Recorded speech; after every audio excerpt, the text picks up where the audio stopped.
The remote workers often gain elevated access to modify code and administer network systems. Many have found warning of the downstream effects of allowing malicious actors into a company's inner sanctum. This goes back into all the yappers in the comments about jobs just going overseas. And there have been other talks about you found out the overseas jobs are selling U.S. information. It's probably going to be where more jobs will be over here. And these are other reasons I also believe why people are having to return to office because of stuff like this. It's just ghetto, period. And if you think about it from a national security perspective, it's terrifying. Terrifying that you got people in Russia, we know they don't like us over here, working in Russia, allegedly giving their government intel or even just access, money, all types of things that they don't need to have in order to keep us safe.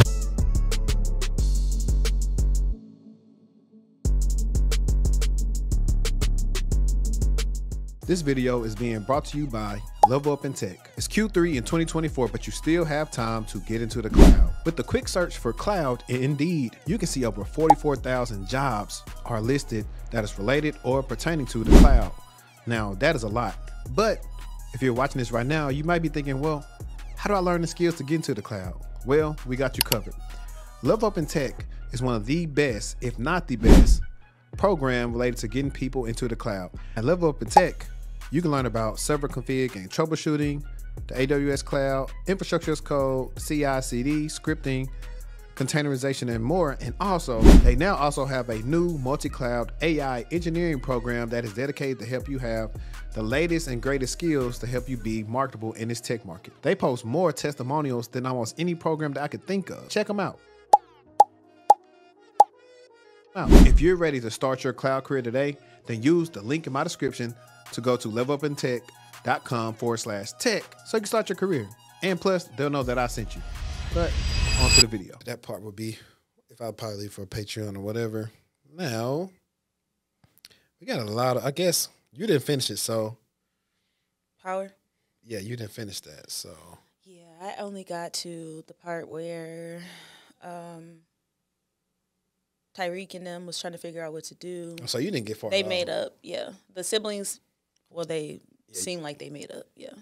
Yeah, you didn't make it far at all. It ended how I thought it would, and I know it's gonna be disappointing though.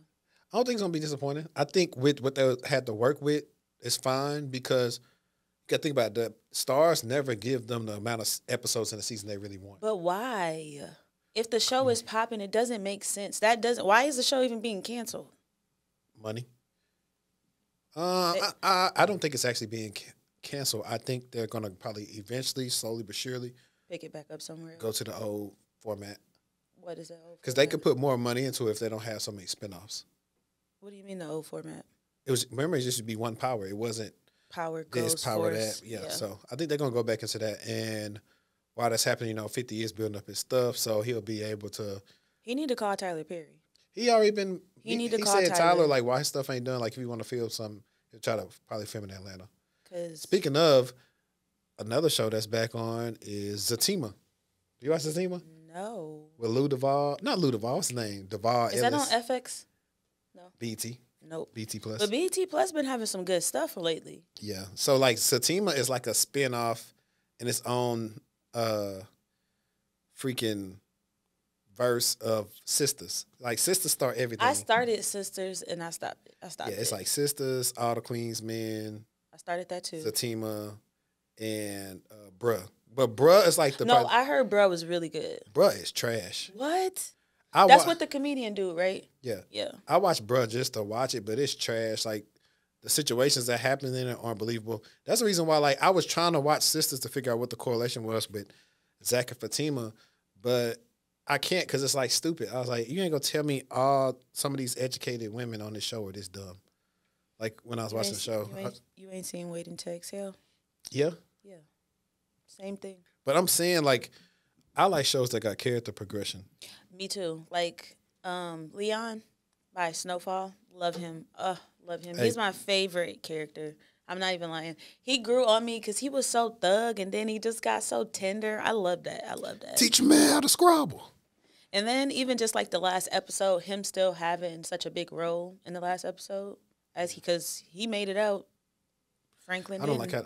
like how that ended. I feel like He didn't have to be down that bad. he did have to be down bad. His mama broke him when But she he didn't did have that. to be down that bad. I think he was though. You got to think about it. You know how much money he Well, I'm saying I didn't like to see him. I understand why he was down that bad, but I didn't like that he was down like that. Yeah, nobody did for sure. His mom was stank. She was stank for that. She was stank. Man, she already knew that man killed her husband. I don't know why she was acting like you could have just let him get that little money. Wasn't gonna stop nothing. What else did I watched recently? So my thing is, me and Josh, like we so in sync, like for real. Like Josh wake around like 2 or 3. That's when he get about it. He go back to sleep. He wake up again around like 7:30, and we be in sync. So a lot of times if I'm feeding him, I put it on a show to watch. So, do you watch Reasonable Doubt? Okay, everybody been talking about it. I've started it, but honestly, I couldn't tell you anything. Every time it be on, and I be doing something else. Yeah. I didn't sit down and pay attention, but everybody has been telling me I need to watch it. They said it's like Mary Jane, being Mary Jane. I didn't watch that show. So that was good. I couldn't tell you. I felt like Being Mary Jane was a woman's show. It kind of was. Then, so that's why I didn't watch it. It kind of was. This show kind of cool because like she's a lawyer, her husband is a video game designer, so like as a software like engineer, and it got elements of like Lincoln Lawyer, Our Kind of People. Did you ever watch Our Kind of People? Nope. It was on Hulu. It only had 1 season, but it was a really good show. It was like black people, right? Yeah, these black elite people in either in the Hamptons or something. What else have I been watching? I caught up on Invincible. I recently watched Problem Child 1 and 2. I just finished watching House of Dragon season 1 and 2. Very, very, very, very, very, very, very disappointed in season 2. I felt like it was a waste of my time. I feel like they dragged the season on for no reason, doing nothing. There was no reason that battle couldn't have happened in season 2.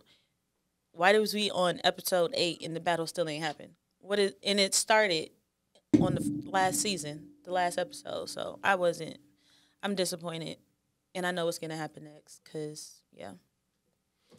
And then I'm trying to see if I finished Emperor of Ocean Park, which if it's one I'm going to tell you to watch, is that one. That's on MGM Plus Prime. Do you watch From?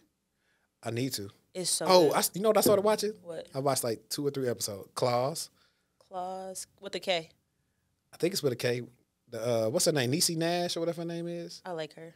Yeah. So I started watching that. It's different. So it's just something to be on. And yeah, but like the really ones I watch every week is like Reasonable Doubt, and of course now Power's gone. But Zatima's back, so that'll fill that void every week of seeing what new episodes they can put out for Zatima, and then I don't know. It might be like some other stuff that may be coming out.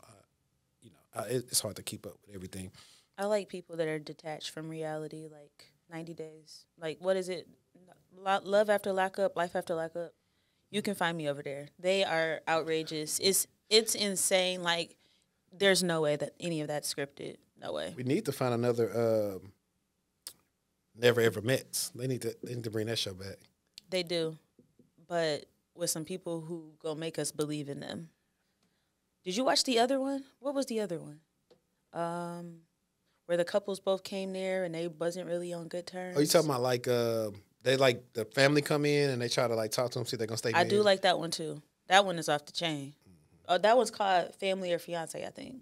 Yeah. Let's see. And before we like get into it, then we should have probably asked about like I guess people's days and what they've been up to. As y'all can see, she's looking a little festive today. Gotta know it. Happy Halloween. I just threw some on, you know what I'm saying? Really what I want to wear didn't come out right. When I was looking in the mirror, I said, I'm good. I'll figure it out next time. And I've just been counting down the days because now I got to go back to work next week. How you feel? I don't really want to go back. I already know. Yeah, I go back Tuesday, so I'm like, bro, really? Yeah. And I think, and then this is super random, but this is like a PSA, like the parents, but like, I didn't even tell y'all, but we had gotten in a wreck Sunday. Standstill traffic, little white kid, must been texting or something, looking down, I know y'all was into the back concerned of with us. the kids. What? Well, they happened to be asleep.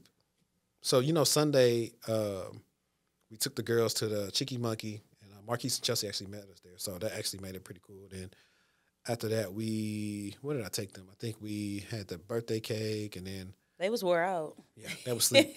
But the thing is, like, I'm always on my oldest daughter, Natalie. I'm like, your seatbelt on the right way. And so luckily it was sleep she had. So that's really the main thing I was worried about. And but it was just weird because it's like I just was like telling her, hey, make sure you had this on right or whatever. Yeah. But it's hard to explain that to a 4-year-old on Yeah. top of like a 4-year-old that's on the spectrum. So it's like the way I got her to, crazy enough, she's so visual in her learning, it always works. She has this other baby doll. And so I guess the other day when Zelly and her mom were using the car, Zelly put the baby doll and strapped it into the seat. So when I picked Natalie up from school today, I said, hey, you see the baby doll had their seatbelt on, right? And she looked at it, so she didn't mess with hers. And then by that time, she's always asleep like 5 minutes once we leave from school. So this is a reminder because when that happened, literally, I want to say last week or something like that, back in my hometown, either a man was intoxicated or something, but he got in a wreck. One of his kids got hurt, and then one of the other ones, I think, died because they was improperly seated. It was like 5 years old. But do you know how many people don't put their child in the seatbelt, Yeah. or they just throw them in the car seat and they don't strap them up, or they'll just strap up this part but not between their legs? I don't play that. If you a kid and you getting in my car, you putting on that seatbelt. They ain't getting in my car without no car seat. I'm not doing it. I don't even want that pressure on my heart. And Dallas is crazy. The traffic. Yeah, I don't. people can't no. drive. Mm-mm. Like, not only that is we always think about like why did I get married to with Gavin and his wife? Like how just all you gotta do is like some people be such in a rush. Like you just gotta slow down sometimes. You definitely that do. job, where you going, are important in your kid's life. Yep. If you gotta pull over and do something to them to make them act right, do it. They'll thank you later. Yep. Let me see. I don't even know what episode it is. I don't know. I have it on the, on the thing, but let me intro the pod real quick. Welcome back to the TechTual Talk podcast. I'm your host HD, and we got Your girl Cybershortiee in the house. and we back to give y'all some more of this weekly tea. That might be a segment. We have to call it weekly tea. But if you're listening on Apple Podcasts or Spotify, you know what to do. Follow the podcast, share it out so we can get them downloads up because y'all slack on the downloads. And I'm going to need y'all to get it up. But, and also, if y'all watching us on YouTube, like, subscribe, hit the bell icon to be notified when we dropping all content. And while I'm at it, put in the comments below, do you want me to start memberships on the YouTube channel? Because I've been playing around, like, do I want to do the membership option on YouTube as well as Patreon, or what do I want to do? So y'all let me know if y'all would prefer to have it, like, in one spot. And then if y'all say yay, then we'll go that way. But we got like a lot of different topics. I don't know all we're going to get into. It's a lot of different things. And I'm trying to see if you got the more interesting ones. I guess this is a cool one that we both could talk about because it always comes full circle. Yeah. And we could just make it general. But a lot of you probably got a letter in the mail probably like last week or something from Change Healthcare. I sure did. And mind you, It happened in February. we talked about this a long time ago. Now, having said all that, I didn't even look through it because I was like, let's be this. I was like, I got all. I never looked through it, but today I did. Okay, what was in it? Trash. Nothing. The weakest summary you could ever give out, like the weakest excuse you could ever give people. Someone broke into our systems without our permission, and we called law enforcement. Here's 2 years of credit monitoring. We're sorry, is basically what it said. They didn't really give you any context. It's September, so they know what happened. And I feel like because they know what happened, they ought to give you more context than what they gave you. Like, you can Google and find more information about what actually happened than they provided. Someone broke into our systems and we call law enforcement is crazy because what is law enforcement going to do for you? What are they going to? They can't even investigate the technical cases that are in their states and cities. So what are they going to do to help you? Why did you tell us that? Just like getting in trouble and say, I'm going to call your mom. Like, okay, okay. I told my mom that this is what happened. Okay. So AI gave me an overview of all this stuff because I was trying to find what you were talking about. So it said, so far, As of September 30th, Change Healthcare has identified at least 500 individuals as affected by the breach. However, the total number of affected individuals is still being determined. 500? Yeah, I think this is off. I think that's way off. Then I think there's something about they started sending the notifications to affected individuals and all this other BS stuff. But y'all know how I get down. I tell y'all all the time, the link is in the description. If you don't want to wait on us to tell you about, hey, there was a compromise and your data might be out there, just go ahead and use Aura, simply because they use AI to help you out and beat them to the punch. So they be before a lot of the big breaches happen, and they're 24/7. They're going to notify you of everything that's happening on your account in the dark web, and so it can keep you safe. And they got a password manager, VPN, you name it. So check it out. Use the code in the description, r.com/TechTual Chatter, to get your 14-day trial of R and see if your data's on the dark web. And I just want to quickly recap what happened. So Change Healthcare was breached because someone compromised a account that did not have MFA enabled. Mm-hmm. Now, with that, they paid the ransom. So it was ransomware. They paid $22 million, and they did not get the data back. And that just goes to show what the guidance is that you shouldn't pay ransomware, or you shouldn't pay the ransom because you're not likely, there's no guarantee you're going to get the money back. So they just got hit with a double whammy and a finesse, and yeah. And then the government got mad because so many people were affected. So the government was like, hey, I got your back. I'm going to put $10 million on their head. If y'all can give me information about who did this, we got $10 million for you. Yeah, and too bad she has not finished Power, because this would have been the perfect time to make a correlation with what she just said. On your head? $10 million on your head? No, about the ransom. So she's going to get it whenever she finishes it. But I had like a lot of good articles, and I think one of the ones that would be cool to talk about is the fake IT workers. We've been seeing the what's the things called? The articles that's been happening back and forth about I think it's what, North Korean people trick people to hire them. How do you what? Yeah, like for example, so I got the article right here. It says dozens of Fortune 100 companies have unwittingly hired North Korean IT workers, according to a report. And it says, I'm not going to read everything, but it says, it's difficult to imagine a bigger hiring blunder. Google said it has been contacted by several major U.S. companies recently who discovered that they unknowingly hired North Koreans using fake identities for remote IT roles. In a report published Monday by the company Mandiant, researchers described a common scheme orchestrated by the group it tracks as UNC 5267, which has been active since 2018. In most cases, the IT workers consist of individuals sent by the North Korean government to live primarily in China and Russia, with smaller numbers in Africa and Southeast Asia. The goal is for the workers to earn salaries at multiple companies, generating revenue for the North Korean government, and to gain pivotal access to U.S. tech firms that can be used for further cyber attacks or intrusions.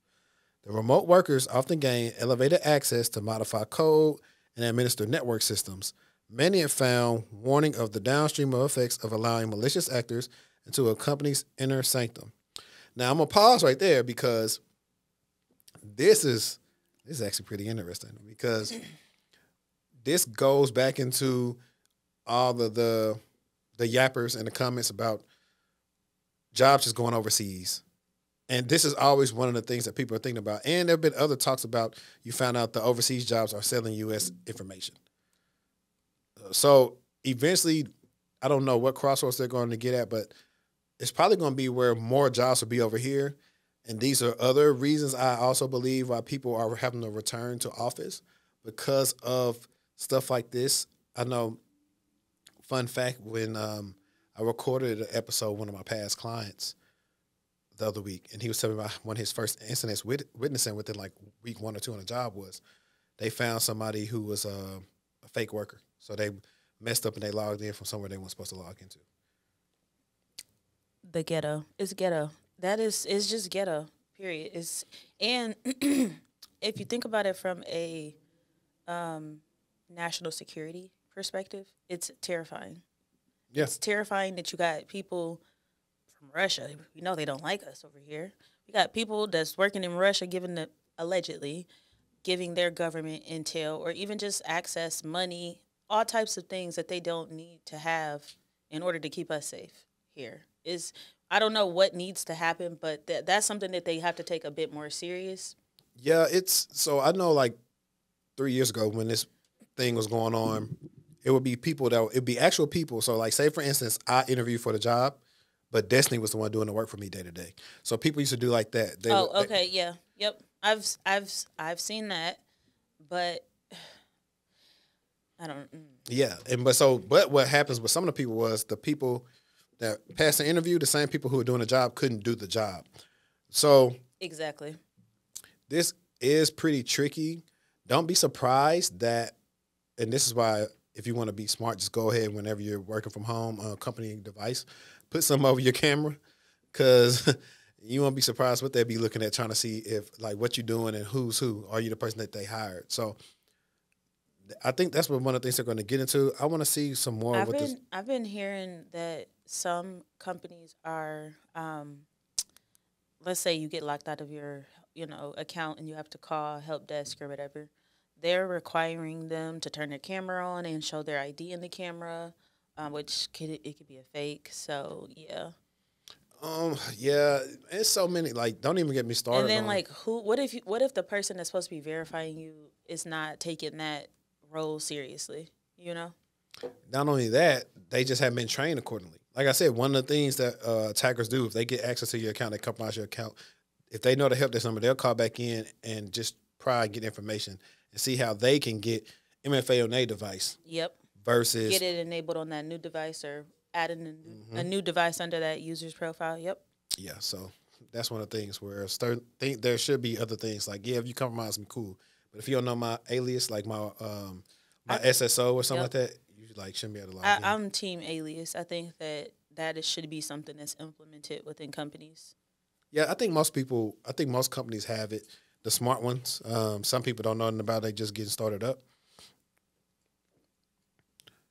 Let's see. This says caffeine and serial numbers. Using stolen identities or fictitious ones, the actors are generally hired as remote contractors. Mandia has seen the workers hired in a variety of complex roles across several sectors. Some workers are employed at multiple companies, bringing in several salaries each month. The tactic is facilitated by someone based in the U.S. who runs a laptop forum where workers' laptops are sent. Remote technology is installed on a laptop, allowing the North Koreans to log in and conduct their work from China or Russia. They're not playing. They got it figured out. The Justice Department in recent months has arrested and charged several U.S. citizens for running these laptop forums, and in one instance found an American that used 60 stolen identities to facilitate North Korean employment at more than 300 U.S. companies. So we can pause right there. We just talked about the Change Healthcare breach, and then last podcast episode we talked about the Avis car breach, and then you probably saw in the ad integration I talked about those Social Security numbers that were stolen. So when people are paying for them things on the dark web, and now they're trying to impersonate you, and now something wrong with your taxes because like, hey, I ain't work here. Yeah, and you saying, and when you found out initially, you said you didn't care, right? You said your credit was already bad, so it didn't matter. Yeah. Yeah, they filled out a W-4 acting like they you. Oh, now you can't even get your state benefits. They're saying you make too much. Man, look, it's a grimy game. It definitely is. That's crazy. The workers earned at least $6.8 million from October 2020 to October 2023. Workers typically ask for their work laptops to be sent to different addresses than those listed on their resumes, raising the suspicions of companies. Mandian said it found evidence that the laptops at these forums are connected to a keyboard, video, mouse device, or multiple remote management tools, including LogMeIn, GoToMeeting, Chrome Remote Desktop, AnyDesk Team Viewer, and others. Feedback from team members and managers who spoke with Mandiant during investigations consistently highlighted behavioral patterns such as reluctance to engage in video communications and below average work quality exhibited by DPRK IT worker remotely operating the laptops. Exactly, because you can't do good work if you're working 7 jobs at one time. It's impossible. It's them not wanting to come on camera for me. They should have been fired from then. Yeah, because what you mean? Turn the camera on. We said turn it on. Now, if they were smart, they would get like a little AI person. That's what it's going to go to. That's scary. To think you in the meeting talking to someone. Imagine and somebody, because you know, person. Like they got deep fakes. So imagine somebody was deep faking as you, and they look good. They look good, and they heard your voice enough, so they clone your voice. So now it's you. They're talking through the thing, but it sounds like it's you. Yep, that's what happened in that one incident that happened in Hong Kong where they paid $25 million. Yep. Let's see. In several incident response engagements, Mandy had found the workers used the same resumes that had links to fabricated software engineer profiles hosted on Netify, a platform often used for quickly creating and deploying websites. Many of the resumes and profiles included poor English and other clues indicating the actor was not based in the U.S. I'm going to say this is a hunch, but also the company's got to be held accountable for hiring these people because y'all probably was able to hire these people because the salary wasn't that high. So that's why he took so many at once. Yep. And this is y'all get for being cheap. Pay people what they want to be paid, what's market value, and you're not going to run into this. One characteristic repeatedly seen was a use of U.S.-based addresses accompanied by education credentials from universities outside of North America, frequently in countries such as Singapore, Japan, or Hong Kong. Companies, according to many, typically don't verify credentials from universities overseas. See, this is kind of smart. But why not? Because it's probably too difficult of a process, and they probably don't even know what there are legalities around some of that stuff. So yeah. And I wish I would have known. I wish I would have looked into this deeper when I did the episode with I don't want to give her government name out, but Humbly Chic, because she does HR, and we were talking about verifying your work history and your degree because hang on a second. This is actually a use case for insider risk. For sure. This is insider risk. This is purview. So this is interesting. I'm pretty sure now, and this is something. Hey guys, look, this is why I like doing this stuff because I always think about stuff I can do in the interview when they ask me about different things. I could talk about this and say, hey, I know it's a remote company. Do you guys have anybody that's working remotely from the United States, but it says they graduated from overseas or something? Have you guys looked into that? How you're looking insider threat, looking for stuff like that? It's just a conversation. Maybe nobody else brought it up. It's gonna make me seem like a little different. Yeah, that's all. So, Mandy urged companies to conduct more stringent background checks, require on-camera interviews, require notarized proof of identity, and verify that the laptop location matches the worker's address. Companies also should consider monitoring and banning the use of remote administration tools, VPN tools, and mouse jiggling software like Caffeine. One trick Mandy suggested is asking workers to say the laptop serial number out loud during IT onboarding as a test. That's a good one. That's it. That's definitely a good one. Mandy and principal analyst Michael Barnhart said his biggest concern is what happens when workers have been hired long enough that they could launch wide-scale attacks on the organization. These IT workers could easily receive instructions tomorrow to deploy ransomware and simultaneously disable major organizations all over the U.S. and Europe very quickly if they wanted to. Previous advisories from U.S. law enforcement agencies have said some of the workers earn up to $300,000 annually, collectively generating hundreds of millions for the North Korean regiment and its weapons program. Several law enforcement agencies launched an initiative in March 2024 designed to shutter the U.S. laptop forms. Man, hey, they need to make documentaries on that, finding the laptop forms and shutting them down. That would definitely be good. That's hey, listen, if you're still out there, I don't care. Just give me a piece of the money. So we already have the people scammer, payback, and all them guys. They're getting the scammers, the fake help desk, and how they be scamming people. We need those same people to make content on the laptop forums. I would watch it. I would watch it, even if I was sleepy. I'd be prying my eyes open to get to the end of that. And there was another article that Manny had. I'm going to look through it real quick, see if it's anything different that they said to help people detect this stuff. So I'm skimming over it real quick. So let's see. Mandy has identified evidence that these laptops are often connected to an IP-based KVM switch. Although a recurring theme across these incidents is the installation of multiple remote tools. So that's on the other. But why are they even allowed to install remote tools in the first place? They shouldn't be able to. Let's start there. Who are they working at that's allowing them to do that? They shouldn't be able to. You download certain stuff on your work computer, you should immediately be contacted or blocked. Your access should be blocked.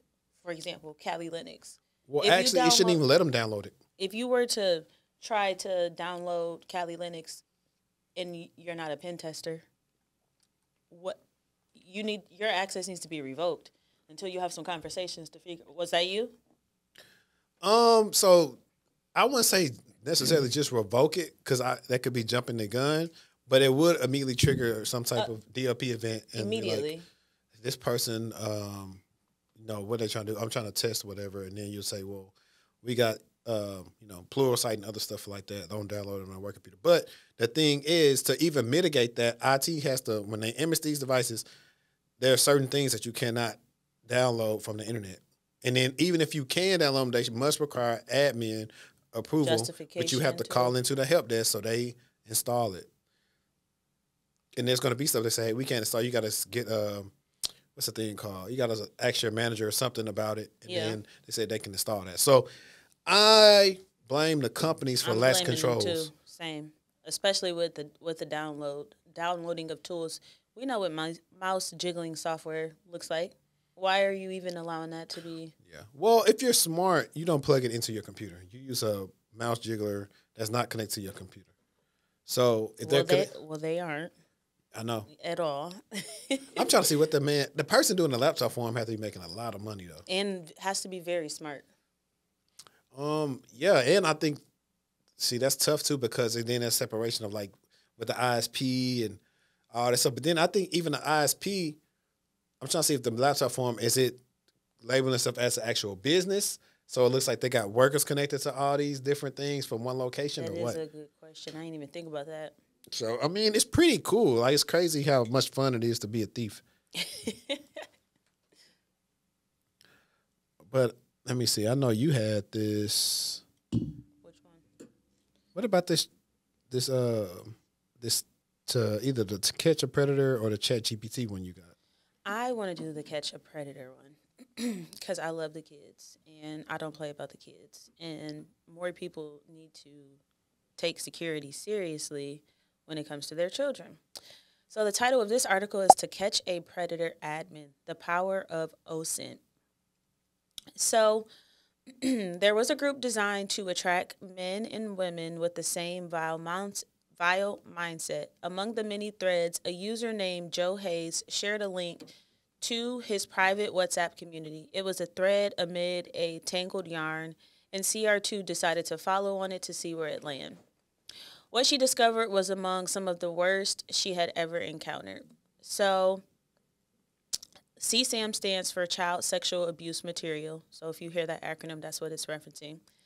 So upon following the link, CR2 knew she had stumbled upon a CSAM marketplace where Joe Hayes was its admin, operating under the alias Funny Uncle. Nasty and disgusting. But where secrecy and money were his primary currencies, he wasn't particularly savvy at maintaining an anonymous online presence. The more CR2 looked into his online behaviors, it became apparent that his OPSEC was terrible. And for that, we were glad. Furthermore, the man was cocky and boasted openly about his illicit exploits. On the popular messaging platform WhatsApp, users' phone numbers are only visible to community admins and to other users who have saved you as a contact. CR2 then began adding users to the profile she uses for investigations. This allowed her to uncover the phone numbers of over a dozen users engaged in this underground marketplace. Suddenly, our investigation was disrupted after an unknown cyber vigilant hiding in Funny Uncle's community posted a comment that unmasked their role and reason for being there. It was then that Funny Uncle immediately closed the community down and moved his marketplace elsewhere. Unfortunately, this happens all the time, and it's extremely destructive of other investigation initiatives. Whenever a hunter deliberately alerts the enemy to raise red flags, or whether someone from within their own community alerts the admin and other members that they are subject of an investigation, the end results are the same. Let me see. So they do say that they notified law enforcement. They didn't really take it serious.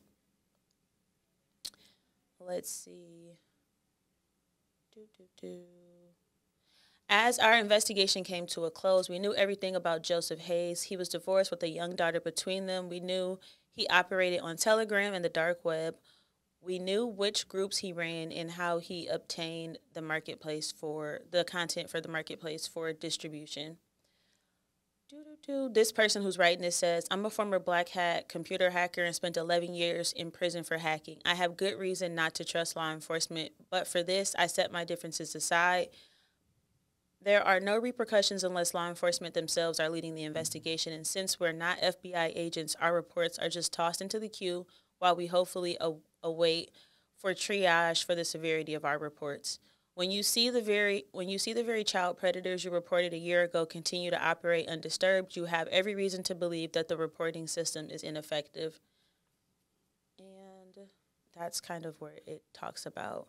But I just think it's important for people to be aware that this type of stuff is going on. It's not talked about. You never hear people talking about this because no one wants to talk about it. But it's so prevalent. It's so popular. And if you know how to access the dark web, then you can get to this type of stuff. And you just need to be aware of the stuff that you're putting out. It doesn't have to be someone, physically recorded a child. It could be you posted some pictures of your child and they stole them, and now that is what is being passed around. It doesn't necessarily have to be what we typically think it's going to be. It's some of the stuff that we as people are putting out that we're not being mindful of, like putting images out of your child with no clothes on. Like, there are creeps out here. There are literal creeps out here. You can't do that anymore. Putting pictures of your kids with bathing suits on. Yeah, as a parent, that's not anything that you're thinking about, but to the creeps, yeah, that's something that's on their mind. That's content that they can use to further their, disgusting behaviors. So I just want people to be mindful of the things that they're putting out on social media as it pertains to their kids. You got to keep your child protected. Yeah, I rarely post the girls, and like I had posted, Natalie pushed me down the slide the other day, and one person on my story comments like, "I know you had kids." I was like, "Yeah, I'm kind of real." I said, "I'm kind of iffy about posting just because of weirdos on here." So I was like, I normally post them more in like the private story and stuff, just because there aren't any weirdos there. But while you were talking about that, I thought about Instagram has enforced the teen accounts. Yes. For that, I think did TikTok do it too, or no? I don't know. Or maybe it was just Instagram. I did hear about this, though. I know they said, let's see, Instagram, this is 2 weeks ago, on Tuesday announced its most dramatic effort yet to protect young users from the dangers on this platform, implementing new teen account settings that will automatically make millions of teen accounts private and restrict what kind of content those users can view on the app. The change to how Instagram lets teens use its platforms come nearly 3 years after the explosive Facebook papers first drew mass attention to the risk the platform poses for young users. My question is, though, and I haven't read further, how do they know the people online about their age? That's when I first started getting on social media, it was a lie. I wasn't old enough to be on there. Yes. The new restrictions are also designed to push teens to adopt parental supervision through the app. Instagram will automatically apply the new teen account settings to all users under the age of 18 after the update. 16 and 17-year-old users will be able to manually change the app back to their preferred settings, but 13 to 15-year-old users. First of all, those kids don't, unless like you're a child, start something, you don't even really need an Instagram. Why are you even on Instagram? There's too much access. It's a lot of stuff going on Instagram. A lot. So it ain't as bad as X, though. X is is off the chain. But I don't feel like the new kids they're on TikTok. I don't think they really are on X like our generation is on X. Now, so what's funny is, surprisingly, as much slack that TikTok gets, it's not as bad as X. It's absolutely not. X is off the chain, for sure. And TikTok is doing some censoring of the content. I don't know what's going on with the censor at X. Ain't no censor. It's not a censor. That's why people still love it for someone else, but it's still stuff that you get censored on. But you're right, though. It's not a lot of people that talk about keeping the kids safe. It's that, and you got to understand this too: how many people actually understand the internet. When we were coming up, we were outsmarting our parents when it came to using the internet. We were, for sure. So it was like they didn't know how to. My mom didn't know how to use MySpace and stuff like that. Yep. Like they were so terrified when I had a MySpace, they literally got mad at me for having it. But what? You too? My mom printed I don't know who. I think my granddad told my mom, and my mom printed out the page. She printed the page out and brought it home. Like, oh, this is what you doing. And it wasn't even nothing bad on there. I wasn't, cussing, acting crazy. It wasn't crazy pictures, but it was the fact that it was for grown people. It wasn't. I was in elementary school. I was in like 6th grade. For real? Yes. Me, I didn't get MySpace till 9th grade. Well, you're older than me, so yeah. I ain't that much older. You're not, but you were older. Yeah, but even then, they didn't really understand it per se. So they like that's the thing that they messed up on, and this is how you can lose your kids. Before just fussing at them, try to understand why they're using it and what's the reasoning behind it before you think they're just like doing mischievous stuff, jumping to being scared for them. Because that's how it was. Like just making sure, like I said, look, I'm talking to people my age. I've seen them. Actually, I wasn't talking on MySpace. I wasn't talking to nobody that I didn't know. Like that was where all my classmates and friends were at. Now, when you start talking about other websites, Black Planet and other things like that, on MySpace, I was definitely getting active. Like, we was talking to people from California, Vegas. I wasn't, but on other sites I was. But now that I'm grown and older, and I know what I was doing, and I know how much more crazier things are, I'm not going for that. Well, yeah, now, I mean, the good thing about the home routers and stuff, they'll let you know. It lets you know, and you can block like a lot of stuff. So in order for them to mitigate that, they would have to go through and pretty much figure out my code to get in that thing and block it. And so blacklist those sites. Yep. No, it's blocklist. Blocklist. Yeah, because they're trying to do away with the term whitelist, blacklist. Yeah. Because it's like inherently, hey, why the blacklist bad? Why the whitelist good? Yeah. So that's why you say allow list, blocklist. I was on TikTok one day and came across this story. It was a story time of this Black girl talking about, like, she basically breaks down, like, cases about children that people don't know about because they're not talked about. And this was, like, the largest, this man he was from Australia. He had, like, I can't even remember his name, but he had, like, the largest child trafficking situation, website, content. He had the worst case of it going on. And it took them years. It took them over 10 years to figure out who this man was. It took them over 10 years. But that made me dive into watching the actual story and watching him being interviewed because I felt like this stuff is prevalent, even though it's not talked about, doesn't mean I shouldn't be aware of what's going on and stuff like that. So I'm into the stuff that makes us uncomfortable because it's actually really going on. I'm always leery of parents on the first day of school posting what school your kid goes posting to. Posting the thing that show what school they go to, what teacher. And all that stuff. Yes. Like pictures outside the school where we can see the name. I get it. Send that to your family. Put that in the family group chat. Don't post it on Facebook. Don't post it on Instagram. Yeah, at least when the kid's older, it's a little bit different. But when they're young, you just never know. Like I said, we can go hours on that. And that may be something to actually look up kid things. So my next topics kind of go hand in hand with each other.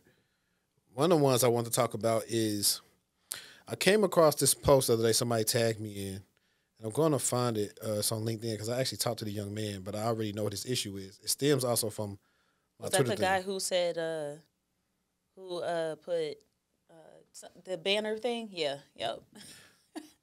So I'm going to read this post, and then I'm going to break down why you shouldn't do this and why it looks crazy. And how it tied into my WGU video. Conversation? Yeah. Well, our conversation. He says, I'm now forced to switch to the dying banner. Let's be honest. We were desperate months ago. We are dying now more than ever for a change. Dying to make a decent wage. Dying to buy a home. Dying to feed our families. Being poor my entire life, having the last name die. Dying is my natural state. My post went viral and got seen by over 500K. And I still don't have a job. Where does that leave regular people? I can tell you why no one has a job anymore. Too many interviews, no communication, too many requirements, and too many applicants. The open to work banner is not working. That means it is almost impossible for everyday people to get jobs right now. Shout out to Courtney for the original desperate post. I know you're dying too. So take my dying banner and how you feel. He meant to say show the world how you really feel. So that's not the one I was talking about. I must be thinking about the other one. Oh, if you can find it, I mean, by all means. So it's the same concept. He got 777 likes, 154 comments. So after this, somebody commented this and that, and if he's in our area, so I probably will not put this post up. I don't want if he ever responds to me. We had a conversation. I asked him, hey, what type of roles have you been applying to? He said cybersecurity analyst, penetration tester, network engineer, system admin. I said that's too broad. Which I is, was finna say those are all over the spectrum. What's your resume look like? You got it's you on got here. We'll look at it in a second. That's too broad, which is one of the main reasons you're having trouble. Out of all those positions, which one do you have the skills to perform the best? He said pen testing. I said, based on your profile, I don't get penetration testing. Have you performed any of your own pen testing engagements before? He said, I do home labs, and I'm currently working on an OSCP. I bought the PNPT and the PJPT. And I said, have you considered GRC, especially with your QA background? Because he has a background in QA. on his profile. Yeah, so if you look at his profile right here, and this is why y'all pay me to help y'all out, because he was a quality assurance manager for a year and 9 months in Fort Worth for Tesla. And I guess now he is doing Turo. Well, he did that he was doing that, I think, at the same time. No, he did it from 2021 to 2024. Doing what? Turo. So, hold on, what? Let's get into this. Let's get into this. Let me bring this to you. Hang on. This is crazy. Let me see. Yeah, you're still good on your thing. He says, okay, car rental owner. Grew a car rental business from zero revenue to $30,000 annually by the end of 2023, becoming one of the top all-star hosts in Dallas, Texas, while pursuing cybersecurity studies.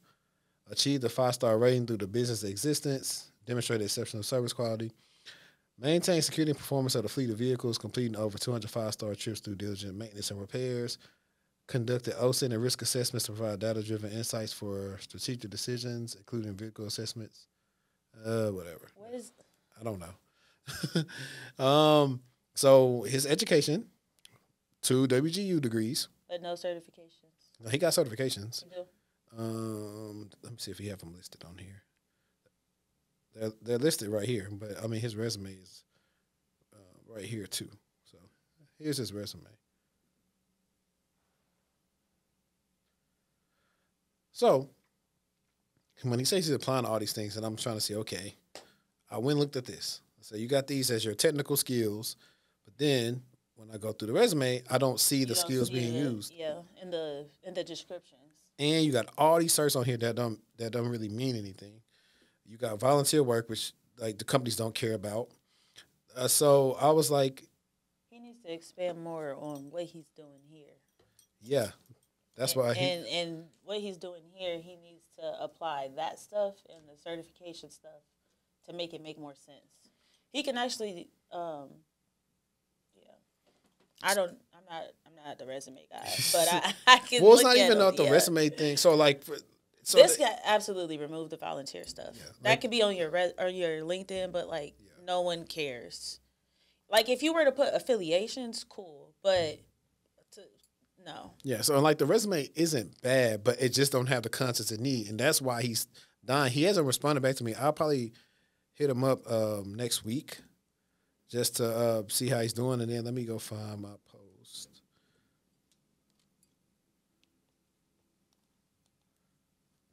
People actually did. I had an article for Cups, and I did not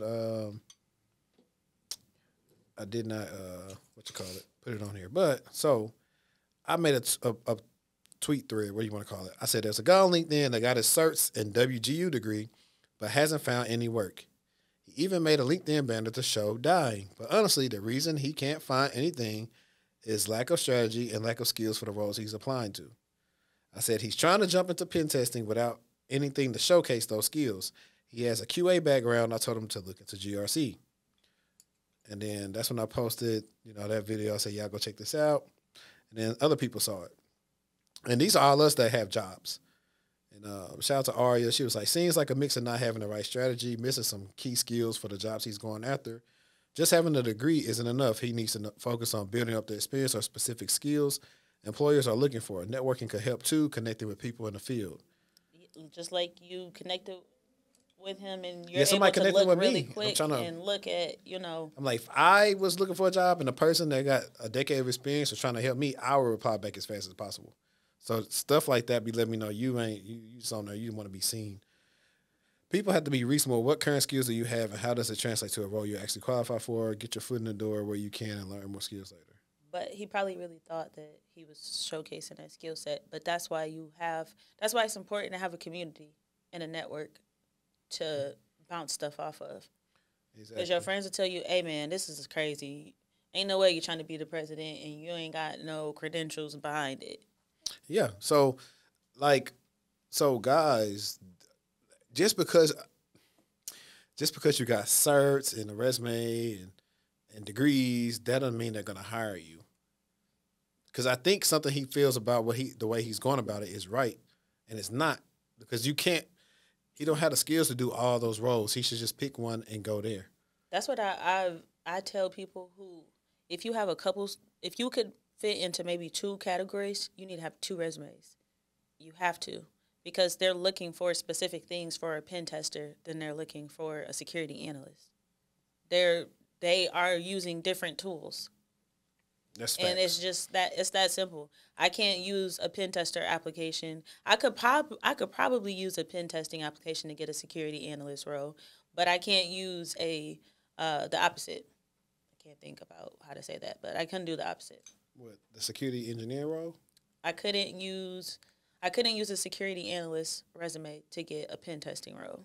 Yeah, you couldn't unless you did risk assessments and pen tests and vulnerability management. Nope, you're right. And so this one kind of goes into that one, but it's kind of slightly different.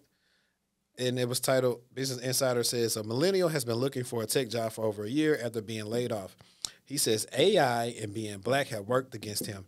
Now, I'm not going to go through the whole article, but there were some highlight points I thought were pretty interesting to bring up, because these are some of the things I've said on videos for years now and why some people are having issues. So his real name is not Jared, but that's his alias. Roughly a year and a half ago, Jared was laid off from his job as a data scientist at a financial services company, despite trying several strategies to make himself more appealing to employers. He's been unable to find work in the tech and finance industries ever since. Jared received severance pay for 3 months and then started collecting unemployment benefits. He told Business Insider via email, but this eventually came to an end. In the state of New York, where he resides, one can only receive unemployment for 26 weeks. Jared, who's in his 30s, said that to save money, he moved his family to a more affordable area of New York to make up for his lost income. He started selling some of his stock market investments, and in recent months, he has begun withdrawing some money from his 401k. He also tried doing some stock market day trading, but since pulled back after losing money. It didn't end well. Who's known the Business Insider preferred to use a pseudonym because of concerns about professional repercussions. Jared is among the growing number of Americans who are struggling to find work. While the unemployment rate remains low compared with historical levels, it's ticked up in recent months. And I actually I need to find out where those numbers are, because numbers can be skewed, because I refuse to believe unemployment is that low.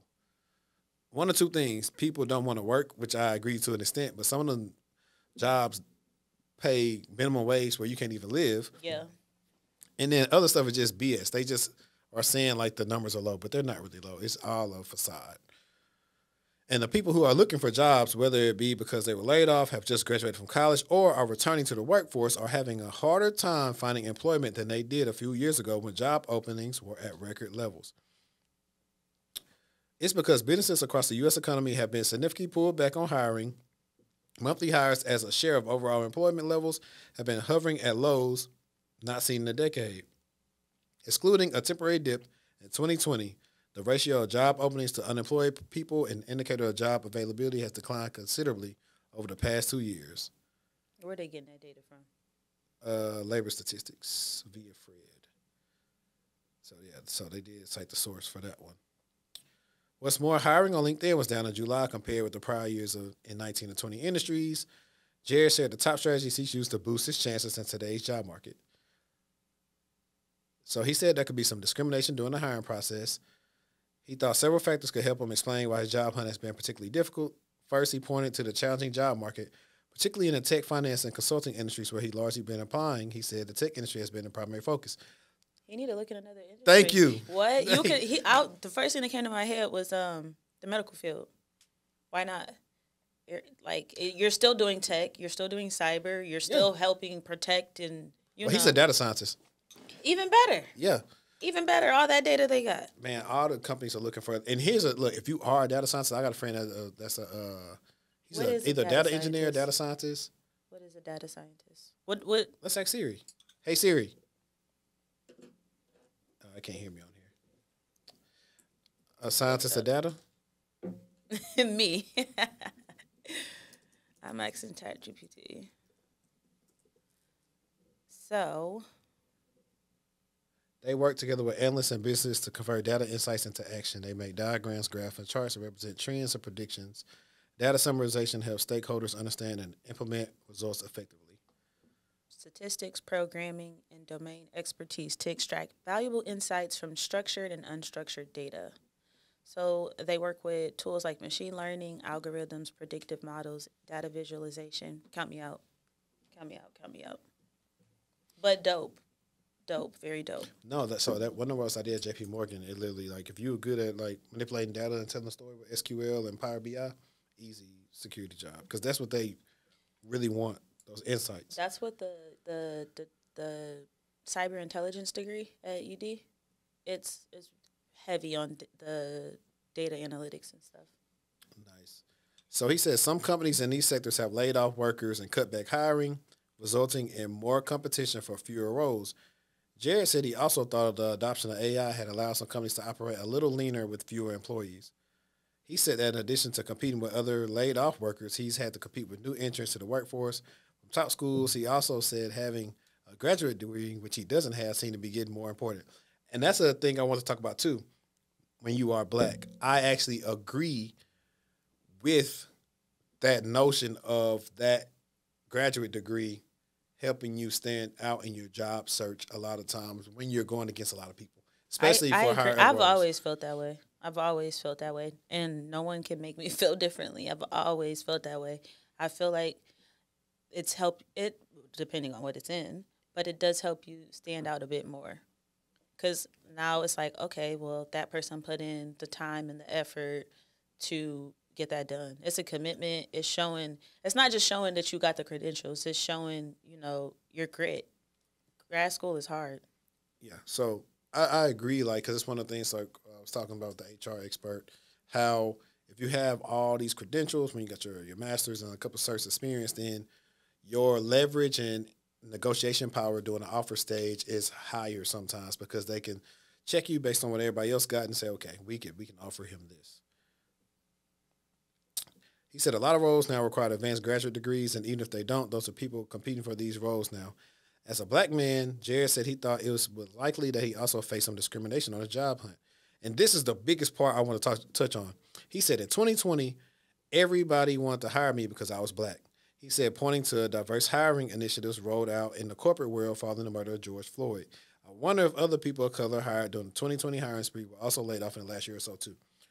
I want to bring this up because I've talked about over the years that the hiring that took place in late 2020, 2021, and a little bit in 2022 does not exist anymore because companies were making a lot of money and they were hiring a lot of people to just be hired and they weren't doing work, especially at some of the big tech companies.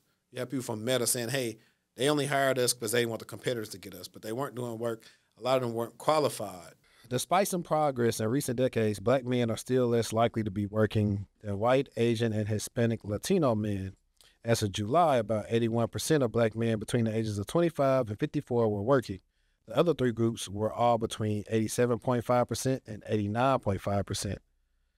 Jared said he also suspected that being a black man had sometimes worked against him during job interviews.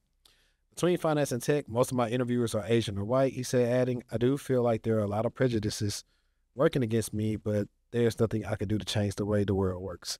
And I feel like that sometimes too, to where I've looked at some stuff. And people was laughing in the comments last time when I said I can't even get a Logic or J. Cole in the panel because it's not intimidating or anything, but I will say sometimes maybe that those biases are there and maybe your diversity is not being welcome, knowing like some of the things that you may catch up on or the person going to bat for you. Because my client that had cut on with Yahoo, he was telling me also like he performed well too, but it was I think a black guy that was like an interview panel with him. He really fought hard to like bring him on, one, because he knew he could do the job, two, he's like, because we need more of us on the team as well. So that is a big thing that you don't see all the time, and it could be a reason why sometimes you didn't get the nod. Not to say you didn't get the nod because you were black, but it's like nobody was there to advocate on your behalf, and to say, hey, like this team does look a little biased. We got a lot of diversity gaps here. I think that I think I've only interviewed with one Black person, and I think she was the reason why I got the job. I'm pretty sure. Because I was desperate at this point in time. I'm like, okay, everything I'm getting denied for. So one of the questions that I asked her, like right off the bat, before we even got started, was, regardless of how this goes, I would really appreciate, some feedback, because I've been interviewing and not getting feedback isn't helping me get better. And we kind of talked about that for a couple minutes, and that honestly, I was feeling a little bit discouraged. So I don't feel like I did not put forth my best foot, but I don't feel like I gave it my all, but I still ended up with the job because I was just kind of burnt out at that point in time. But I do feel like I interview well, but I feel like her seeing kind of me really trying, and probably her being able to relate to being in a situation like that because she's Black, I feel like that worked in my favor during that interview. Right. I agree. Now, I'm gonna touch on some of these topics, and then we're going to move on. One of the things that says interviewing can be a difficult skill to master, which I agree. It can take a while before you can get, first of all, if you are at least a decent interviewer, it could take a while for you to finally get into that mode of becoming a better interviewer. With that being said, if you're not just a good interviewer at all, you don't know how to sell yourself and all these other things, it's probably going to take you a while until you get some professional help to just listen to how you sound and communicate. That's a big thing. And I got tricks. Listen, just sign up for the group coaching, and you're going to get a lot of game on how to interview better, how to also leverage AI to interview better on questions that you struggle with. So click the link in the bio. And actually, matter of fact, I'm going to have the grouping thing directly out there for you guys. Wow, my new site is almost done too. I'm moving to Kajabi, by the way. Really? Yeah, I'll show you how it looks. It looks very nice. And I just got a few more things to fix, and then I'll probably just start running with that and add stuff as I go. This video is being sponsored by TechTual Consulting. Are you still struggling to get into cybersecurity? Are you not getting interviews? Do you have a bad resume? Or is it all the above? Well, if that's you, then we got you covered at TechTual Consulting. My name is Henry Davis. I'm a career coach and a cybersecurity professional, and I've helped hundreds, maybe even thousands of people get into cybersecurity with my coaching and my content that you've seen in various places. Now, I specialize in specifically getting people in the blue team. That would be incident response or SOC analyst. I can cover everything from your entry level to your medium to your advanced skills and really help you outperform your resume. You don't believe me? Check out some of these testimonials that I've had from recent clients. So if you're interested, click the link in my bio, techtualconsulting.com/offerings to see what offerings that we have available for you. Now, back to the show. Maybe you didn't do good at all, and you just start getting denied for everything. Yeah, it is what it is. Yeah, we already know this referrals and recruiters can help land interviews. Let me see if we got anything in there that's spicy. Okay, that's the end of the article. But I did want to point that out. Like, one of the main things why people are feeling the way is, and I said this, like, hey, people who were here post 2020 are pretty much still doing good because they got the skills to pay the bills. Some of the people who didn't get the skills to pay the bills are doing bad right now, and they either keep getting laid off or having hard times finding something. So if that is you, find some help from a person that has been in the field of whatever role you want to get into and try to network with them, maybe get some feedback from them. Like we were talking about the guy's resume earlier, like a skill set, like a network. It's a multitude of things. Yep. I agree. I like that they took the time to really get to know his story throughout that article. All right, so next I have a Reddit post that I really wanted to read. It is titled Fck Cybersecurity. It says, let me reiterate, F the bureaucratic process of cybersecurity jobs. I had so much fun learning how networking works, how packets are sent across the network, different types of protocols, different types of tools to detect attackers, different methods to attack systems. But now I am at a point where I am just questioning myself. Why the F am I begging to protect someone's assets that I don't even care about as if it were some kind of blessing from the skies? 10 years of experience require a security clearance, unrealistic expectations, extensive experience in 300 tools just for what? Sitting on your computer, reading log files, and clearing useless alerts. Not all positions, I get it.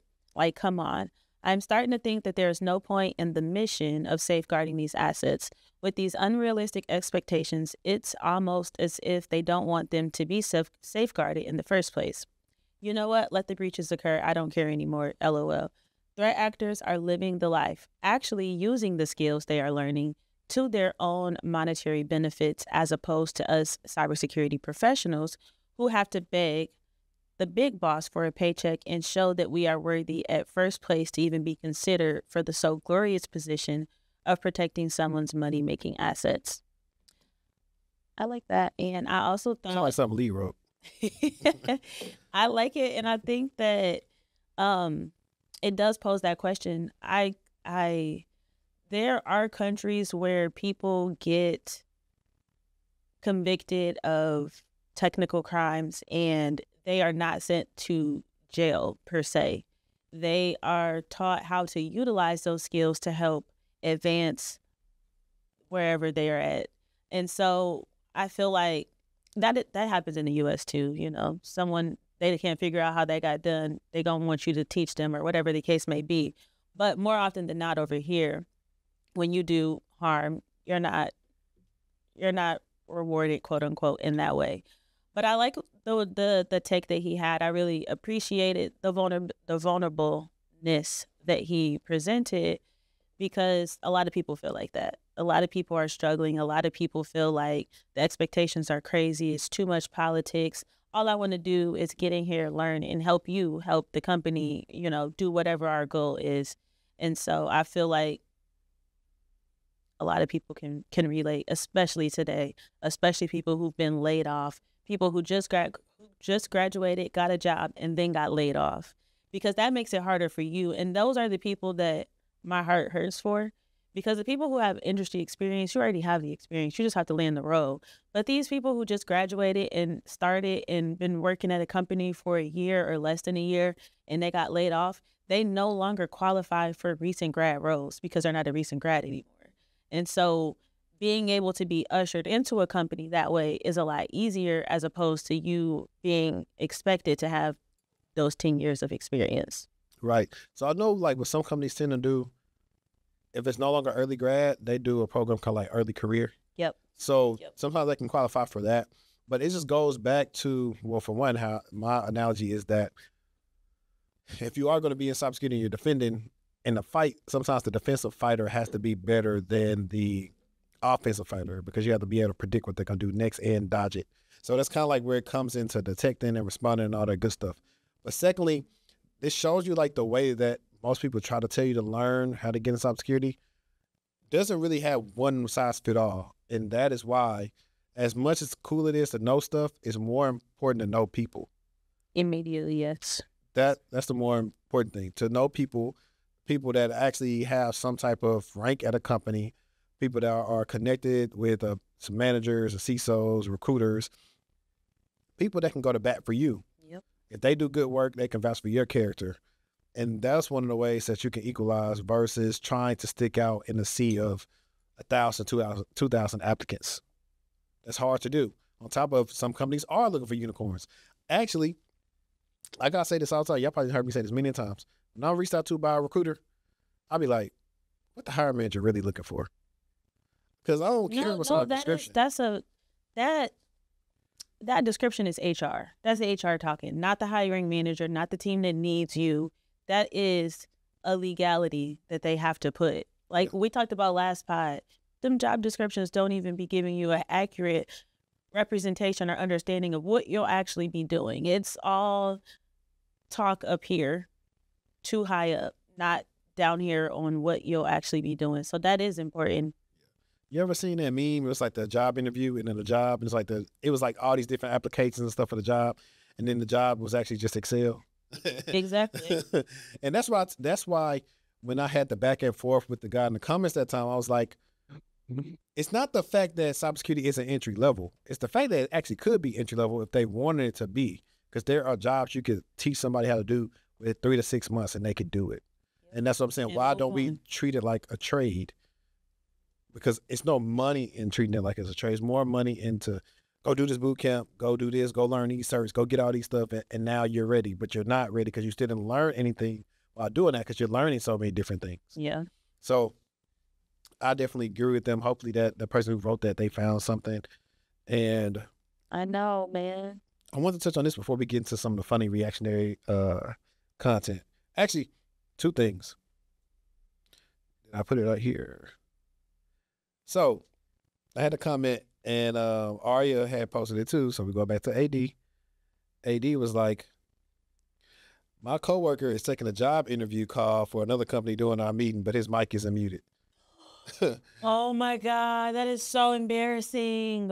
And that tweet blew up. She got almost 1 million views on his tweet. My God, I wonder, did he get fired? Good question. After he's done, look at these pictures. That's how much she says. She says, oh my God, I would be mortified. She said, our senior managers on the call. She was like, they were. You can't kick them out of Zoom or something unless it's Teams. I think Zoom, she click on the X and they'll remove the person. So yeah, they weren't even trying to mute bro Mike. They was probably trying to hear.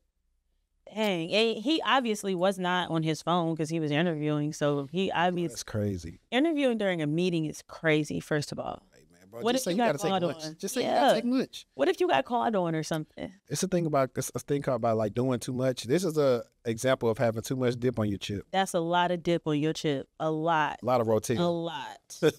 You had too much rotel on the chip, partner.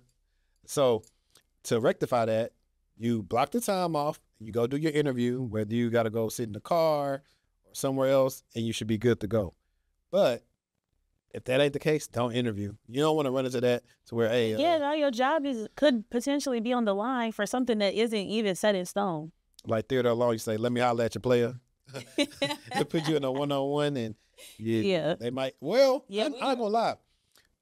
One of the things that is a little tricky about working at a job, when the company starts taking you for granted, but then they see other companies are interested in you, they may say, you thinking about leaving? They might. And then like, yeah, I ain't getting paid or whatever and this and that. And they might give you a raise. So, I mean, it's a catch-22. So you just never know. But I want to highlight that because I thought that was pretty funny and a simple story. But I want to briefly talk about this. There's like fraudsters in prison for scamming Apple out of 6,000 iPhones. I see that. 2 Chinese nationals were sentenced to prison for scamming Apple out of more than $2.5 million after exchanging over 6,000 counterfeit iPhones for authentic ones. That's crazy. I'm trying to see how did they finesse that. Between July 2017 and December 2019, I don't know how to say that. Ocean Sun and Ping Fei Zhu. I don't know. I sound like Shannon Sharp the other day trying to say the kicker name from the Falcons. And their co-conspirators, Wen Jin Gao and Dian Lu, exploited Apple's device replacement policy to replace non-functioning fake iPhones for genuine devices. The goal was to unjustly enrich themselves by fraudulently obtaining authentic iPhones from Apple after submitting inauthentic iPhones to Apple for repair and replacement. The counterfeit iPhones were shipped from Hong Kong to commercial mail, receiving the agency CMRA to UPS. To open these mailboxes, they used the actual university identification cards and driver's licenses. As discovered by the investigators, they submitted these fake iPhones with spoof IMEIs and serial numbers to Apple retail stores and Apple authorized service providers. So my thing is, I guess, how did they get these? Because technically they're supposed to be an Apple system for it to work. That was my first question. Is Apple not doing their due diligence?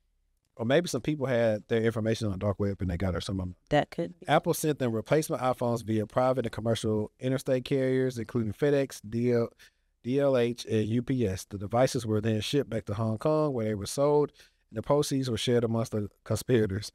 Their return fraud scheme was possible because Apple customers can return faulty iPhones via mail, Apple retail stores, or through Apple authorized service providers and exchange them for new ones within 1 year of purchase under the company's warranty service and handset replacement program. Members of the conspiracy submitted more than 6,000 inauthentic phones to Apple during the conspiracy, causing a loss of more than $2.5 million. Apple said, we want that back in blood. Okay. Sun and Zhu were arrested by U.S. postal inspectors in December 2019 and were both convicted of mail fraud and conspiracy to commit mail fraud in February. Sun was sentenced to 57 months in prison and 3 years of supervised release, while Zhu received a 54-month prison sentence followed by 3 years of supervised release.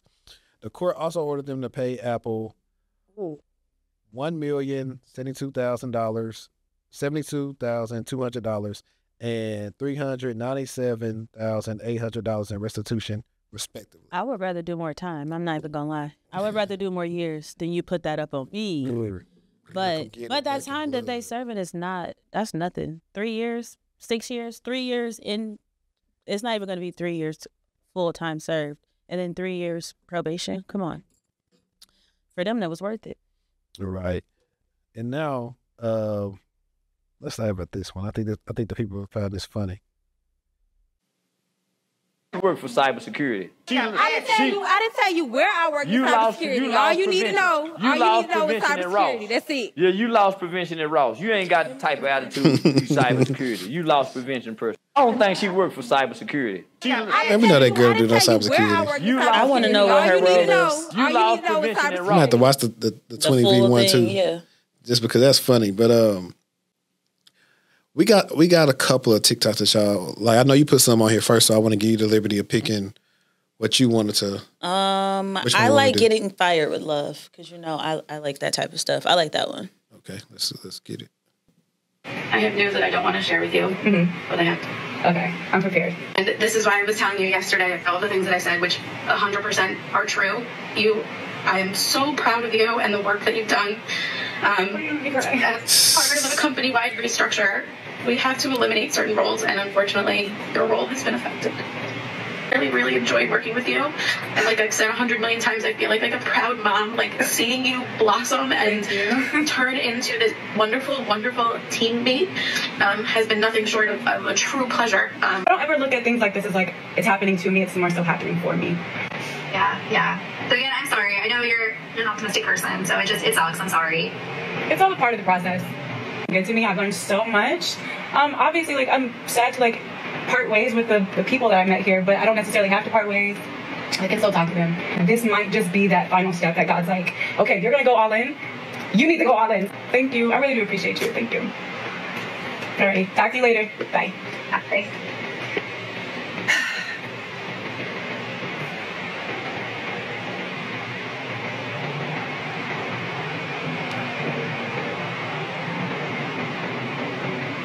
She find it.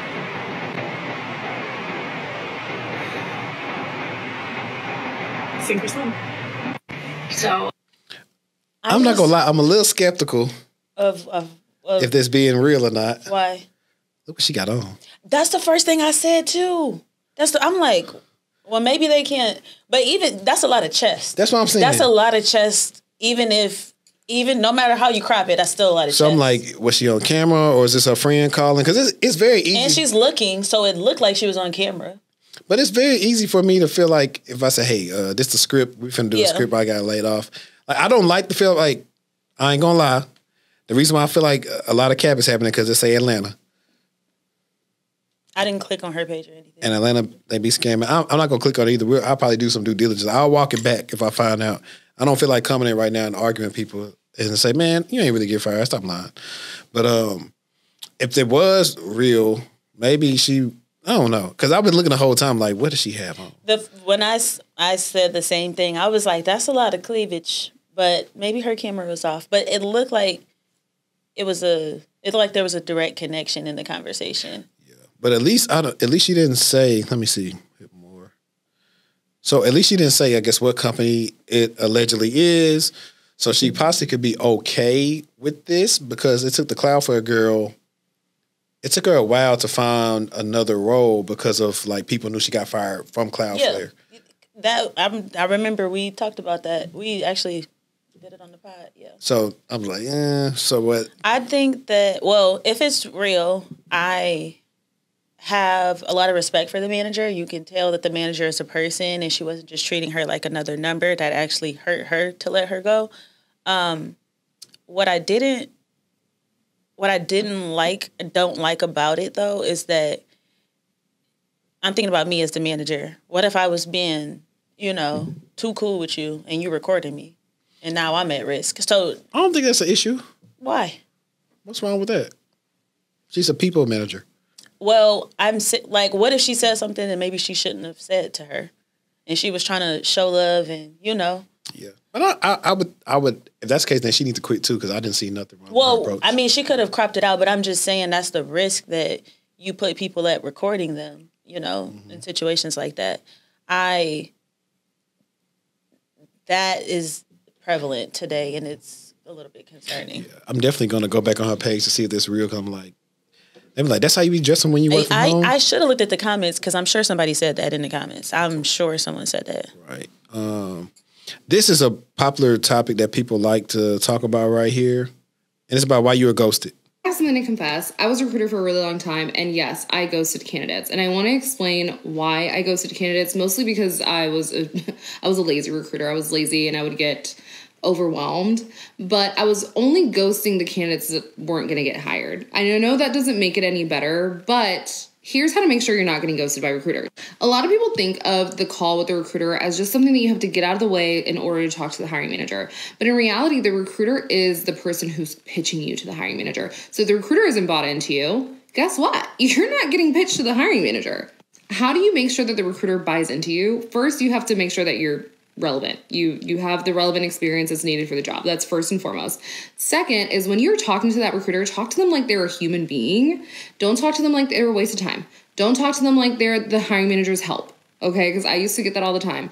Talk to them like they're an actual person. Okay, that's the first thing. Because when a recruiter likes you, they are more likely to go out of their way to help you find that job. You're preparing for the call with the recruiters. So they're going to ask you these really basic questions like, tell me about yourself, tell me about your most recent position, what are the softwares that you're looking for, comp. When you're answering those questions, make sure you practice them because the recruiter call you should be practicing for as well. And this is also not the time to play games.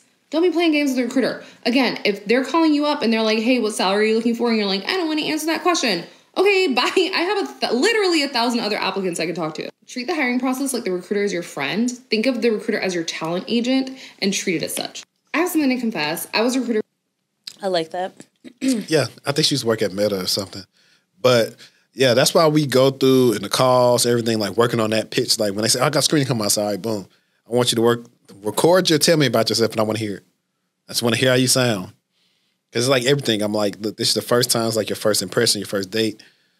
Yeah. Don't ramble too much. Kind of talk about stuff, but in a way, like also like I think the thing that people struggle with is knowing how to brag on themselves. I don't. No more. I used to. Just get your brag sheet and just talk about. Yeah. But once because you know I teach, so I'm teaching my students to do the same things because I wasn't doing it before. Mm-hmm. So it's different for me now. But I was before, when someone used to say, tell me about yourself, I used to be like, well, I used to be like, well, where do I go with that? Yeah. Yeah, I keep it simple. I like, thought about introducing yourself, how many years experience, what you do on a day-to-day. Why did you decide to apply for the role? Yep. Kind of simple stuff. And then they say, okay, what kind of skills you have? How much experience do you have in X? And that's what I say, oh, well, I use this or I do that. And that's how you get there. And normally you can kind of tell sometimes when you might be like a really good applicant for the hiring manager because the recruiter's like sometimes really excited. Like I had a situation where we didn't get off the phone until the hiring manager got right back to the recruiter and like scheduled for that follow-up interview. So if it's going on like that, then that's actually a sign like a pretty good company because they're moving quickly and they're not wasting time. So I definitely agree with that. Also, if you don't want to tell them what you're looking for, ask what the budget is for the role. And typically they'll let you. If they don't want to tell you that, then you can move on because they're playing games. So I agree with Miss Maddie on that one. This seems like it's funny. I think it's funny. Okay. Is that what you want to watch? Yeah. I'm making like we watching Netflix or something. Right.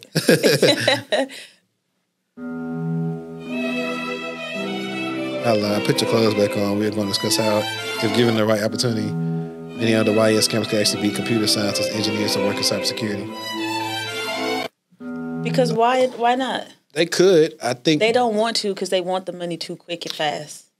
That's not it. I think the one thing that they lack that you're supposed to have in cybersecurity is ethics. Immediately, yes. Or So that's the thing because it's like think about it, it's like. We all know some stuff we could do, but we don't because of ethics, whereas they would do it because they know they can get away with it.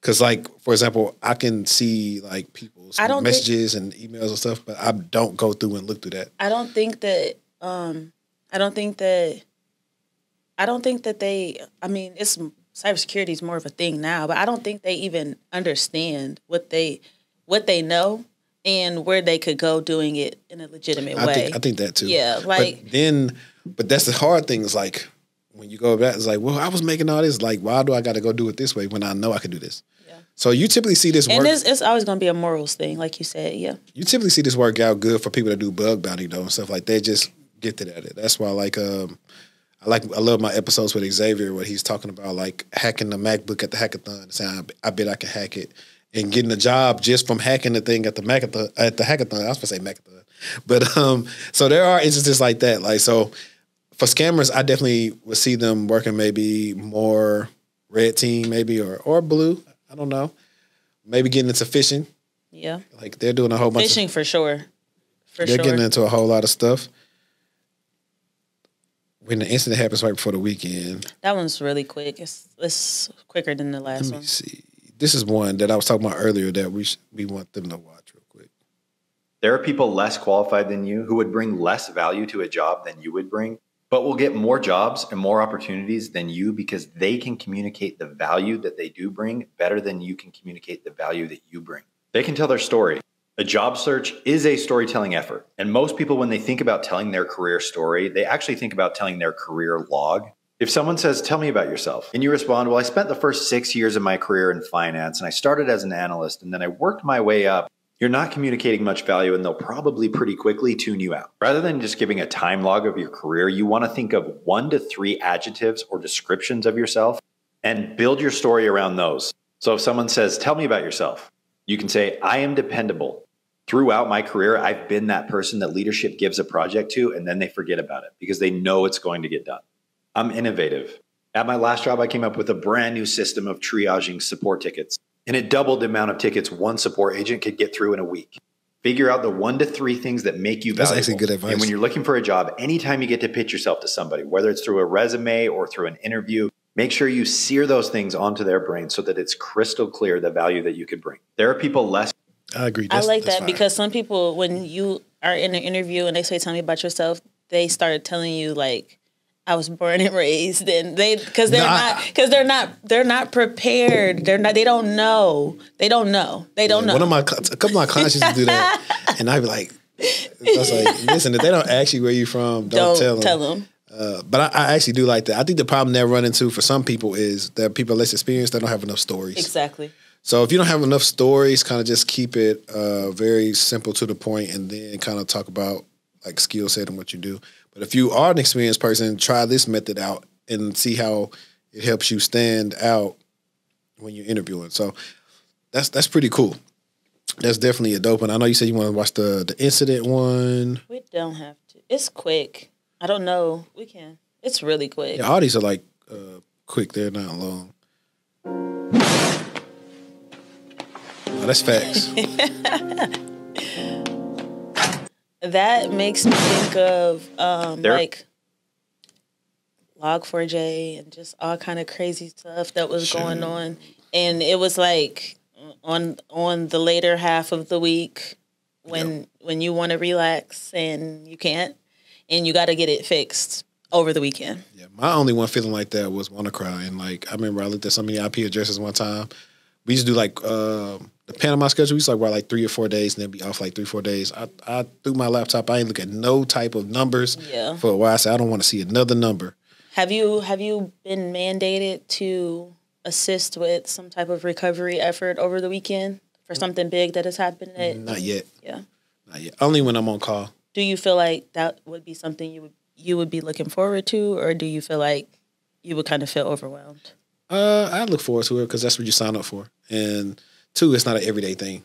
It's one of them things like, hey, you know, they wouldn't be asking if they didn't need me to do it. So it's one of those things. I get asked that like a lot about stuff, especially when because I guess some people got a problem with working on call. I don't. Me either. You might not need me. Right. I think this is the last one right here. Less qualified. I'm going to ruffle some feathers saying this, but it needs to be said. It is a manager's responsibility to develop, train, and coach your team. And if you are not willing to put in the time and effort for that, do not become a manager. A big part of this problem is for many organizations, the next step up in your career is to become a people manager. But that is not suited to everyone. We need to talk about this more commonly, and we need to have more career progression opportunities because poor people management can have a detrimental impact on someone's career progression and their mental and physical state. I'm going to ruffle some feathers saying this, but it needs to be said. That's very true. I've had terrible managers, not in tech, but outside of tech, horrible, terrible, horrible. And that starts, luckily the team was cool enough to where the manager didn't matter per se. We still have fun, but you do have management who will make you quit, who will make you sick, who will make you need to take time off and away from work because of their toxic habits and characteristics? No, I agree. Basically, real big on the developmental part. Sometimes you're not developing anybody. You don't know how to get the most out of your team. When you're meeting with them, you're never putting the onus back on them. Like, hey, what do you want to do? Or what do you envision for your career? Or even a one-size-fits-all approach that doesn't work. Everybody doesn't like everything the same. Everybody doesn't like to be, acknowledged for their good efforts in the same way. Some people don't like public acknowledgement.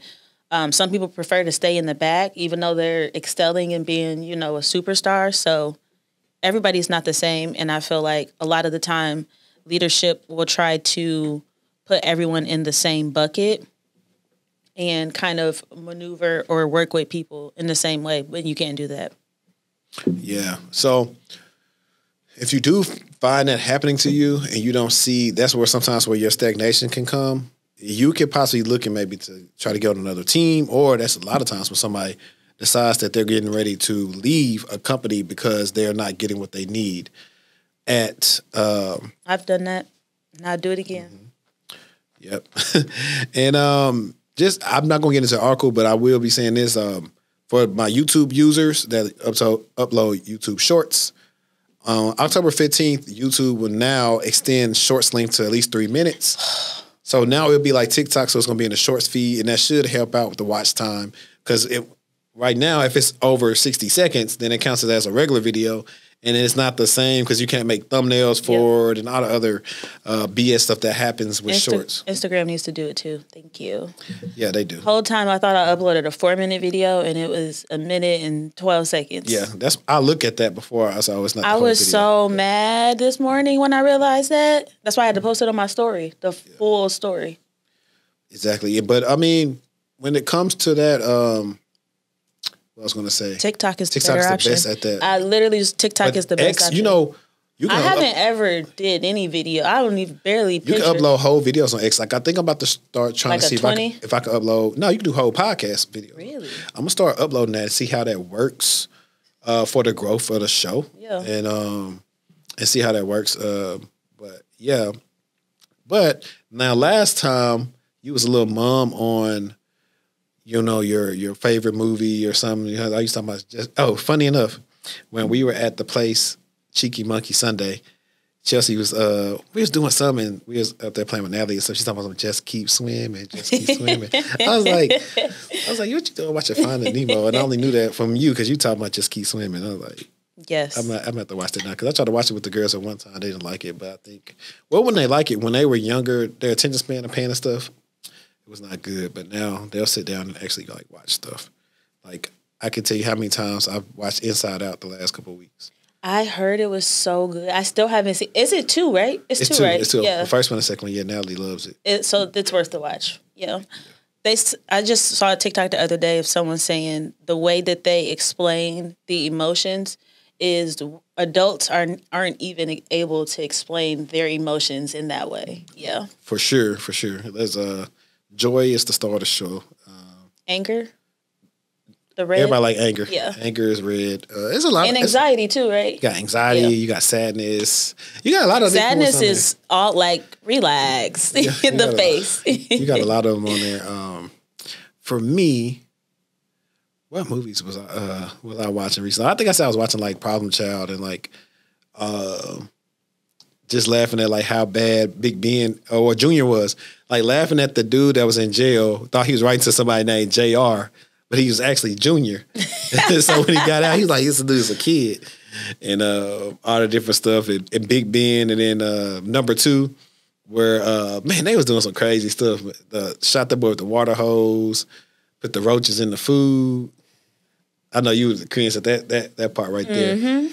They, what else did they do that was funny? Doing stuff at the what's it called? They had like a little puppet show where they're back there like doing stupid stuff to the puppets. It's oh no, that dude was bad. I think I put Junior over Dennis the Menace. Really? I don't think I seen Junior. But you never seen Problem Child? Are you serious? It used to come on a lot back in the day, like on USA or TNT. Nope. Man, no, Junior. When you watch him, like, yeah, Junior is bad. Dennis was bad too, though. Dennis was bad. Dennis was aggravating. He wasn't even honestly. He wasn't bad. He was bored and he was aggravating. Yeah, Dennis was doing stuff a kid does. He was definitely innocently doing stuff to Mr. Wilson. Junior is maliciously knowingly was doing stuff and willingly, like replacing the lemonade the girls were selling with urine, and the man drunk. Yeah, it. he's terrible. Yeah, like that's not mischievous. And that's he did terrible. like they was being mean to him at a birthday party, so he went and put a sprinkler in the room, and he did some like Junior is something like he's going to jail. He's something else. I don't know where he is now. I don't got like I'm trying to see what have I been watching that got like any type of phrase or something that I could think of recently. I guess because I hadn't really been watching my movies or something like that. I know what I'll say. A lot of people have not seen this movie.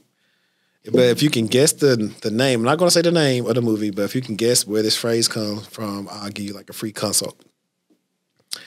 But it's this movie I like about a cowboy, and they have a Mustang that is really fast, and so they go to this Middle Eastern race, this big race. They race for a lot of money. And he has this phrase he says, and this means it's ready to go time. He say, let her buck. So if anybody say let her buck, that means it's time to get active. And he finds out that he is part indigenous American and does the freaking, little dances and stuff they do and heals the horse or whatever. And they win the race. It's a short Cliff Notes version. It's much more stuff and it's much more interesting. And that's like one of my dad and I's favorite movies to watch. And I bought it. So he ain't gonna know what he's watching, but me and Josh definitely gonna watch it because he be up with me watching that type of stuff. But yeah, man, I'll just tell y'all a little book. It's October. Companies are still hiring. I'm gonna reiterate it. If you need help, you know what to do. We gave a lot of free games today. A lot of recent grad stuff is out right now too. A lot. So, to those of you that are just started school, start looking for your internships. You never know. Like you don't have to be the most accomplished intern. Like they're looking for people with some people like zero experience. Yep. Just an intern. And I'm working on I'm giving my little brother one, but I'm working on just a template for y'all to use like in school to help y'all out as well. So that's all y'all really need and just apply. Like don't worry about the location. That'll work itself out and really just go from there. I'm going to say what's on my mind, it's been on my mind all day, is the line, I built this brick by brick, and I feel like that for myself, but I want y'all who are trying to break into the industry to feel like that. I need you to be hype. I need you to be ready. I need you to feel like you're building yourself up brick by brick because you are, and you have to if you want to, get in the field and live the quote unquote tech life, that you see on social media. So if you're struggling, you're going through your homework, you're frustrated, keep telling yourself that I built this brick by brick. Tell yourself that you'll make it through. Right. And I'm trying to, here it is. So I've been forgetting to read this man thing. All right, guys. So this is part of the show and we're probably going to end it on this. This guy, his name is Jalen. Here's his questions. He says, I have been a police officer in Southern California for about a year now, and although the job is fun and can be rewarding at times, I'm not sure how well it aligns with my long-term aspirations as far as starting a family and having a better work-life balance. I'm relatively young at 24 years old. Yeah, you're a whippersnapper. And currently hold a bachelor's degree in sociology. I plan on working as a police officer for the next 3 to 5 years while I grow my experience and build a solid resume in the IT cybersecurity field. Due to the fact I currently work 3 12-hour night shifts a week, I'm not opposed to getting a second bachelor's degree online or even a master's degree to gain a solid foundation and make myself more employable. Time and resources would not be a problem because I could likely get partial tuition reinstatement from my department. As I previously stated, I'm not in a rush to change fields and plan on using the next 3 to 5 years to build a solid enough resume to land a job at or around my current salary, $85K. Any guidance or advice would greatly help my situation and would be greatly appreciated. Keep up the great work and thank you for being inspiration to so many people. Well, my degree is in criminal justice, and I feel like in a way it kind of relates to tech because criminal justice, you're protecting whoever you're protecting, a company, a person, whatever. Criminal justice is broad, kids, doesn't matter. But I feel like a lot of the stuff, not necessarily the way that I think as someone who is studying criminal justice, I feel like it's helped me. It's been more of a help to me working in cybersecurity than it has been harmful to me. I would say the first thing that kind of came to mind for me, it depends on what can you get exposed to. Are you able to work on any cases where you can investigate any cyber-related incidents? Is there some stalking going on? Things like that. I don't know. I'm just throwing suggestions and ideas out there. But I immediately think about what you can do in your current role. Is there an IT person that you can, kind of gain some experience from? You guys have access and profiles and things like that. So who's maintaining that? Can you kind of link with them and understand what their day-to-day is like or what that coverage looks like? Or who's the admin over the police department, or is it over the county? So really honing in and working with what you got. But also I feel like as a police officer, something you're focused in on is risk. So GRC might be something that you could more easily transition your transferable skills to. Those are the top 2 right off the bat. It's not giving pen testing, for example, unless you're able to find someone in the department who maybe is doing that, which I highly doubt. But work with what you got and the people that are there and pull from there. And also be vocal about what you're interested in because you don't know. They might not even really, I know this sounds bad, but focus on those cases because they don't have anyone who has the skill set to dive into those cases. So. Yeah, so I would say, and this is why I've been trying to get freaking, what's my boy name, man? Bryant Witcher. I've been trying to get him on the show for the longest because he transferred from being a cop, I think, for like 9 years to now he's in cybersecurity. And so, yes, while I think a degree can help, I think what will also help you is just getting a lot of practical experience. I'm pretty sure they have IT for the police department. So one of the things you can do, and they probably got people that do forensics and all these other things, is network with those guys and learn what they do. Forensics would be bomb. Because they definitely have that there. Mm-hmm. They absolutely And that's do. A better way to probably just stay in the same thing, but just do something that's less demanding where you're not getting shot at. You literally just handling cases. I think it'd be dope for you to, before you decide to go back to school, poke around at what's available so that you can be like, I don't like that. I'm a little bit interested in that, so that you have more of an idea as to how to cultivate your vision for your future. Yeah, I agree. And also I would say start networking. You're 24, so you're in an area, I think you're in the West Coast, where there's probably like a lot of support for you to do stuff. And I would say do not discount your sociology degree. It's a lot of people from sociology and psychology that come to cyber and do well because think about it. The biggest thing that helps you in detection engineering is the philosophy of understanding an attacker, understanding human characteristics. That's the reason why attackers are so good. They say, hey, I know if I put this on here, hey, click this now or your phone will be wiped or your VPN will be exposed to everybody, whatever they say. They know human nature is going to make them click it. Yep. So I would just say use the things that you know and that you've learned, and I think you'll have I think you have a good shot in probably doing it before 3 to 5 years. And, honestly. And making especially more than using an what you amount got. possibly too. Because you got Definitely transferable more than skills amount. too. Definitely more than the amount.